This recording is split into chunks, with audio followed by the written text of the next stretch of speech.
तो हम लोग पुणे में एक जगह पूरा सेट करके पुणे से थोड़ी दूरी पे हवन करने गए थे। तो गुरुजी गए, उन्होंने बोला कि जाओ वो यहाँ पर एक नया लाश गड़ा है, उसका जो है हाथ खोद करके लाओ।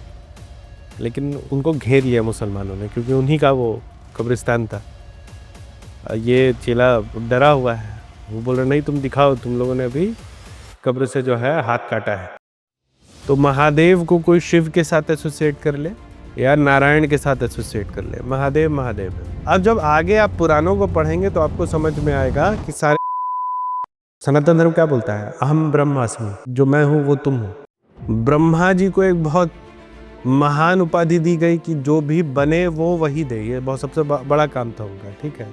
उनको भी ज्ञान देने वाले भैरव। बाहर में एक पेड़ था, ठीक है, वो पेड़ के नीचे हम भी सोए हुए हैं और एक दो लोग और सोए हुए हैं। अचानक देखे कि एक प्रेग्नेंट औरत वहाँ पे फूल तोड़ रही है, लेकिन अगले मोड़ तक उसको हम लोगों ने देखा, वो गायब हो जाती थी। थोड़ा दूर दिखती थी, फिर गायब हो जाती थी, फिर थोड़ी दूर बाद दिखती थी। तब हम लोगों ने उठाया चैतन्य जी को, अरे दादा गुरु देखिए क्या हो रहा है। देखा, अरे ये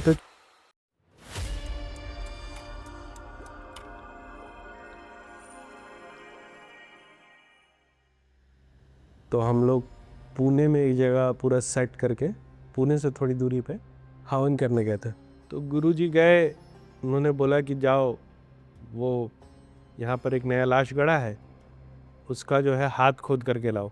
तो उन्होंने बोला अरे हम नहीं जाएंगे, हम नहीं जाएंगे, हमसे नहीं होगा। तो गुरुदेव ने एक मंत्र पढ़ के ज़मीन पर पैर पटका, उसका हाथ बाहर निकल गया, या पूरा बाहर निकल गया, ध्यान नहीं है।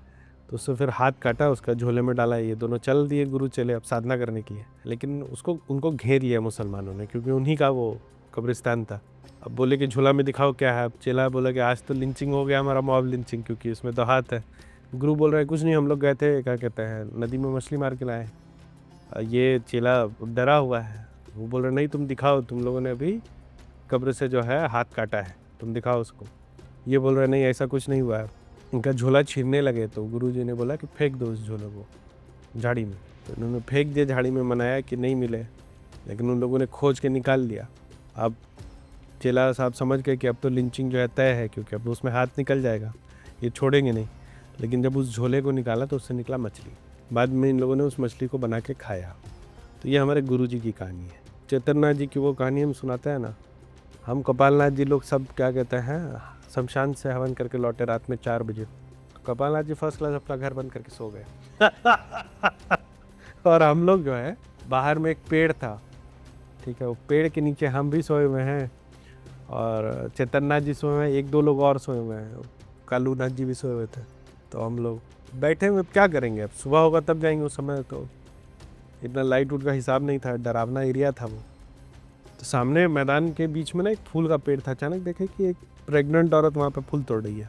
ठीक है, तोड़ रही, कोई बात नहीं। तो लाल कलर का साड़ी पहन के प्रेग्नेंट औरत फूल तोड़ रही है। अच्छी दूरी थी, मतलब इतना बड़ा ही कमरा है, इससे तिगुना मान लो उधर। लेकिन खासियत ये था कि वो एक जगह जैसे इस तरफ दिख रही है फूल तोड़ते हुए, फिर वो गायब हो जाती थी, फिर सामने दिखती थी फूल तोड़ते, फिर गायब हो जाते, फिर तीसरा दिन। अब लग रहा है कि ये मुझे भ्रम हो रहा है कि सही में ऐसा ये कर रही है। हमें वाले कल्लूनाथ जी थे, उनको पूछे आपको कुछ दिख रहा है क्या भैया? तो बोला हम भी वही देख रहे हैं। तो वो भी मतलब डायलेमा में था कि रात भर सोई नहीं है, कारण नहीं है वन में, ऐसा तो नहीं ऐसा दिख रहा है। तब हम लोगों ने उठाया चैतन्य जी को, अरे दादा गुरु देखिए क्या हो रहा है। देखा, अरे ये तो चुड़ैल है, ठीक है। उसके बोला अब क्या करे। तब तक बूढ़ा दौड़ गया, 80-90 साल का, इससे मैं शादी करूँगा। लेकिन अगले मोड़ तक उसको हम लोगों ने देखा, वो गायब हो जाती थी। थोड़ा दूर दिखती थी, फिर गायब हो जाती थी, फिर थोड़ी दूर बाद दिखती थी। तो जब वहाँ पर उस मोड़ पर हम पहुँचे तब तक वो गायब हो गई थी। एक ग्वाला दूध दूर था, हमने पूछा कोई औरत जाती हुई दिखी? नहीं। वो चैतन्यनाथ जी बड़े हिम्मत वाले, बाप रे। तंत्र को जानने के लिए आप लोगों को 2-3 चीज़ों को समझना होगा, जिसमें सबसे पहले महादेव है एक तत्व, ठीक है।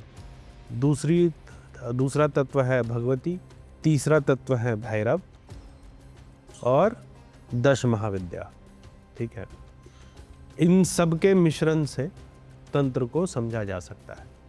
तो इसके लिए क्या है कि इनका इतिहास जानना जरूरी है। सबसे शुरुआत शुरू करेंगे महादेव से। महादेव का मतलब क्या? आद्यंतम, जिसका ना आदि है ना अंत है, भैरव जी का जो प्रादुर्भाव हुआ, वो कहानी पे हम लोग बाद में आएंगे उस कथा पर। उसमें ये बताया गया कि एक तेज पुंज है, एक प्रकाश पुंज है, जिसका ना ओर है ना छोर है, ठीक है, वही महादेव है। तो महादेव को कोई शिव के साथ एसोसिएट कर ले या नारायण के साथ एसोसिएट कर ले, महादेव महादेव है, ठीक है ना। आप उनको शिव के साथ भी एसोसिएट कर सकते हैं, आप महादेव को शिव रूप में मानते हैं। नारायण को जो मानते हैं उनको महादेव के नाम से नहीं संबोधित करते हैं, दूसरे नाम से संबोधित करते हैं, पर ब्रह्म बोल लेते हैं, लेकिन अंतोगत्वा जो है वही सिद्धांत है, ठीक है।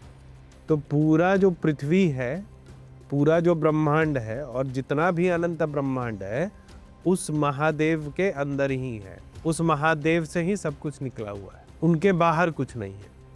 क्योंकि उनके बाहर कुछ नहीं है, इसलिए जब भी महादेव का हम लोग पर्सोनिफिकेशन करते हैं, जब भी हम उनका पेंटिंग बनाते हैं तो उनको ध्यान मुद्रा में दिखाते हैं, क्योंकि जिनके अंदर ही सब कुछ है वो हमेशा ध्यानस्थ ही रहेंगे, उनको कुछ सोचने की आवश्यकता नहीं है, उनको किसी क्रिया की आवश्यकता नहीं है, इसीलिए महादेव हमेशा ध्यान मुद्रा में रहते हैं। तो जो अनंत है, ठीक है ना, आदि ना अंत है जिसका, वो है महादेव, वो पर ब्रह्म है और उन्हीं से सबकी उत्पत्ति है। महादेव में जो सृजन शक्ति है, या ऐसा कहे जो महादेव में सोचने की शक्ति है, महादेव पूर्ण रूपेण जो है वो सोचते नहीं है, वो विचार नहीं करते हैं, वो ध्यानस्थ रहते हैं।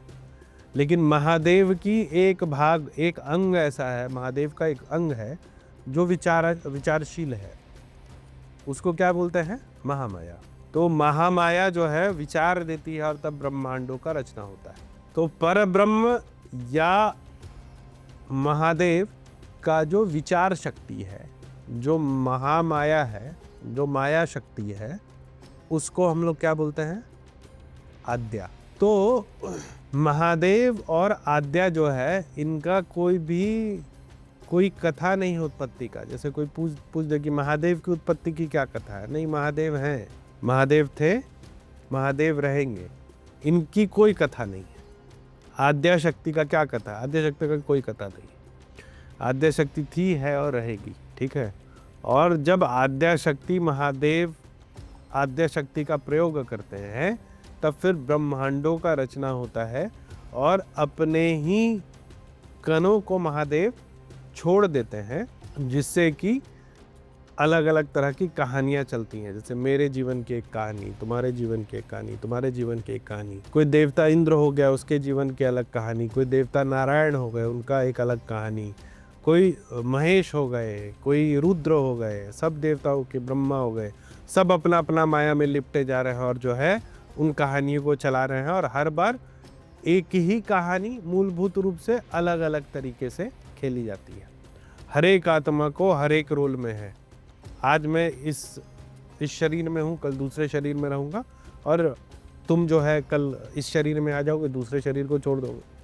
तो सब हम लोग यही काम कर रहे हैं, सब देवता यही काम कर रहे हैं, सब मनुष्य यही काम कर रहे हैं, सब जानवर यही काम कर रहे हैं, और इससे जो है भगवती आनंदित होती है। हाँ, कि ये जो है, ये कण, मतलब इसको ऐसे समझो कि महादेव पूर्ण रूप से तो पूर्ण है, अनंत ज्ञान में है, लेकिन इस पूरे खेल का उद्देश्य है कि उनके अंदर का हर एक कण, जैसे हम लोग हैं, वो भी पूर्ण ज्ञान को प्राप्त कर लें, ठीक है।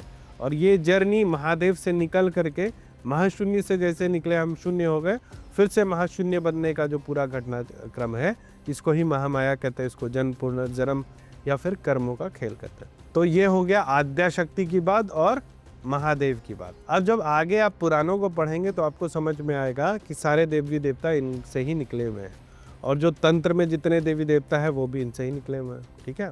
तो नारायण और ब्रह्मा का युद्ध हुआ, ये कथा मैंने कई बार सुनाई। अलग अलग कल्पों में अलग अलग कारणों से युद्ध हुआ। किसी में ब्रह्मा जी और नारायण जी को लगा कि हम में से श्रेष्ठ कौन है, किसी में क्रोध में आ गए ब्रह्मा जी, किसी में महादेव को ही बोल दिया कि तुम मेरे बच्चे हो, ठीक है, घमंड में आ गए ब्रह्मा जी।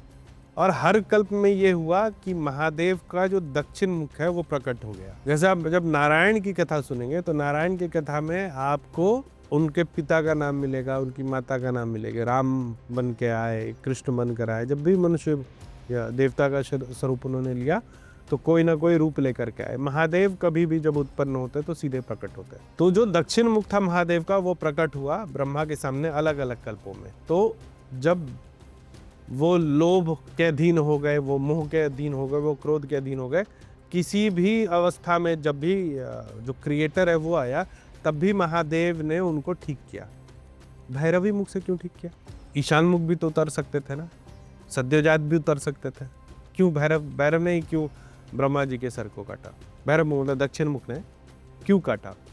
दक्षिण मुख को गुरु मुख कहा जाता है, ठीक है। गुरु के रूप में शिवलिंग के दक्षिण भाग की पूजा होती है, ठीक है ना। दक्षिण मूर्ति कहते हैं इसको, या गुरु मुख कहते हैं। कथा इसलिए बनाई गई ताकि हम आप समझ सके, ठीक है ना।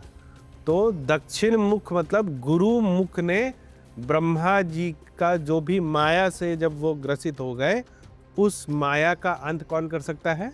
गुरु कर सकता है, गुरु मुख। इसीलिए भैरव रूप में ही ब्रह्मा जी को हर बार ठीक किया गया, समझ गए। उसको सद्योजात मुख ने नहीं ठीक किया, उसको ईशान मुख ने नहीं ठीक किया। किसने ठीक किया? भैरव मुख ने किया, क्योंकि भैरव ही गुरु माने जाते हैं। गुरु मुख महादेव का भैरव है। तो भैरव की उत्पत्ति कहाँ हुई? भैरव की भी कभी उत्पत्ति नहीं हुई। क्यों नहीं हुई? ये भैरव जी का प्राकट्य हुआ एक कार्य के लिए, ठीक है। और उसके बाद उनको बोला गया कि आप पृथ्वी पर रह जाइए, जो दक्षिण मुख थे महादेव के। लेकिन जैसे महादेव अनंत है, वैसे ही महादेव का दक्षिण मुख भी अनंत है। तो महादेव भैरवनाथ की भी कभी उत्पत्ति नहीं हुई है। जब तक सृष्टि था, है, रहेगा, ठीक है, तब से भैरव थे, तब से भैरव हैं, और हमेशा भैरव देव जो है रहेंगे। तो आद्या शक्ति और भैरव दो ऐसी शक्तियां हैं इस पृथ्वी पर जो कभी नहीं आए हैं और जो कभी नहीं जाएंगे, या इस पूरे ब्रह्मांड में, ठीक है। अब इसमें ये समझने वाली बात है कि ब्रह्मा जी का एक उम्र होता है, ब्रह्मा जी आके चले जाएंगे, फिर नए ब्रह्मा आते हैं। इंद्र का एक समय होता है, इंद्र आएंगे, इंद्र जाएंगे।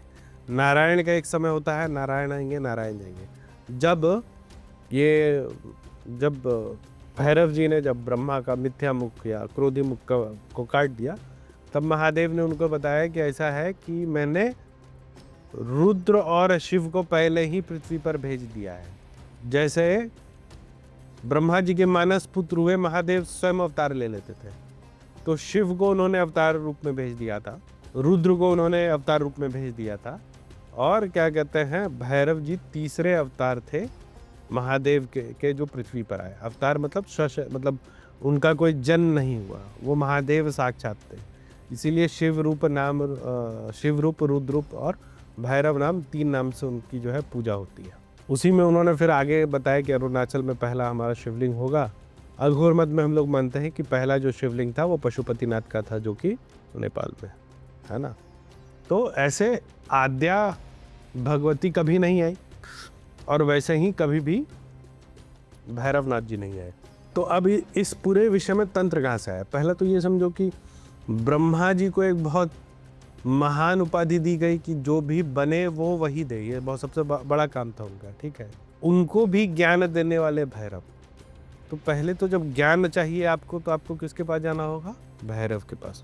लेकिन ज्ञान क्या ना, ज्ञान बहुत गूढ़ होता है, ज्ञान बहुत कॉम्प्लिकेट होता है। सनातन धर्म क्या बोलता है? अहम ब्रह्मास्मि, जो मैं हूँ वो तुम हो।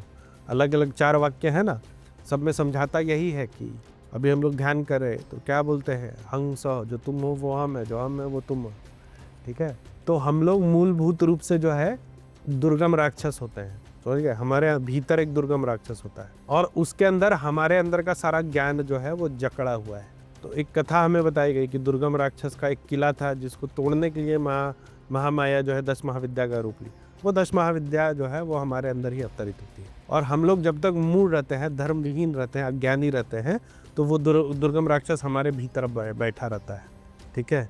और जब भगवती की प्रार्थना करते हैं और साधना करते हैं, तो वो भगवती उस हमारे अंदर का जो वो किला है ना, जिसने ज्ञान और धर्म को बांध के रखता है, उसको तोड़ के आज़ाद कर देती है। और भैरव जो ज्ञान देते हैं, फिर वो हम अपने जीवन में उसको आगे बढ़ाते हैं। समझ में बात? तो इस तरीके से जो है 10 महाविद्या और भैरव का ज्ञान, गुरु का ज्ञान साथ में जो है काम करता है।